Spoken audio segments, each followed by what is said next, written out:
ദാമ്പത്യ ജീവിതത്തിൽ ഏറ്റവും കൂടുതൽ അത്യാവശ്യമായിട്ടുള്ള ഒന്നാണ് അപ്രീസിയേഷൻ. എത്ര പൊട്ടനാണെങ്കിലും നീ എത്ര നല്ലവനാണെന്ന് പറയുക, എത്ര കഴിവില്ലാത്തവനാണെങ്കിലും നിനക്ക് എത്രമാത്രം കഴിവുണ്ടെന്ന് പറയുക. ഇങ്ങനെ നമ്മൾ അവരെ ഇങ്ങനെ ബൂസ്റ്റപ്പ് ചെയ്തുകൊണ്ടിരിക്കുമ്പോഴാണ് യഥാർത്ഥത്തിൽ അവരുടെ ഉള്ളിലുള്ള സ്കില്ല് പുറത്തു വരുന്നത്. നിനക്ക് കഴിയില്ല, നീ മോശമാണ് എന്ന് പറയുന്നതിനനുസരിച്ച് അവരെ ഏറ്റവും അധികം മോശമായിക്കൊണ്ടിരിക്കും.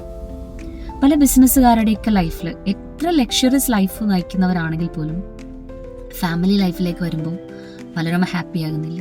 ബിക്കോസ് അവിടെ നമ്മൾ ചൂണ്ടിക്കാണിക്കുന്നത് അവരിലെ തെറ്റുകളെയാണ്. 100-ലധികം നന്മകൾ അവർ ചെയ്തിട്ടുണ്ടാവും, പക്ഷെ അതൊന്നും എടുത്തു പറയാൻ, അവരൊന്ന് അഭിനന്ദിക്കാൻ നമ്മൾ തയ്യാറാകുന്നില്ല. ഈ അടുത്ത് എൻ്റെ ഒരു സുഹൃത്ത് അവരുടെ ഭാര്യ വീട്ടിലേക്ക് വരുന്നു പോയതാണ്. വീട്ടിലെ എല്ലാ ജോലികളും അവൻ തനിയെ ചെയ്തെല്ലാം വൃത്തിയാക്കി വെച്ചിട്ടുണ്ട്, തുടക്കുന്നുണ്ട്, അടിക്കുന്നുണ്ട്, എല്ലാം ക്ലീനാണ്. ബട്ട് ഒരൊറ്റ കാര്യം, അവൻ കഴിച്ചിരുന്ന പാത്രത്തിൽ ഒരു പ്ലേറ്റ് സിങ്കിൻ്റെ ഭാഗത്ത് വെച്ചിട്ടുണ്ടായിരുന്നു. ഭാര്യ വന്ന സമയത്ത് ആ ഒരു പ്ലേറ്റ് അവളെ കണ്ടു. എല്ലാം ക്ലീനാണ്, ബട്ട് ആ ഒരു പ്ലേറ്റ് കഴുകാത്തതിൻ്റെ പേരിൽ അവിടെ വഴക്കായി. ചെയ്ത 100 നന്മകൾ അവിടെ ഉണ്ടായിരുന്നു, അതെടുത്ത് പറയുന്നതിന് പകരം ആ ഒരൊറ്റ പ്ലേറ്റ് കഴുകാത്തതിൻ്റെ പേരിൽ അത് വഴക്കായി ഭയങ്കരമായി കലഹമായിട്ട് മാറി.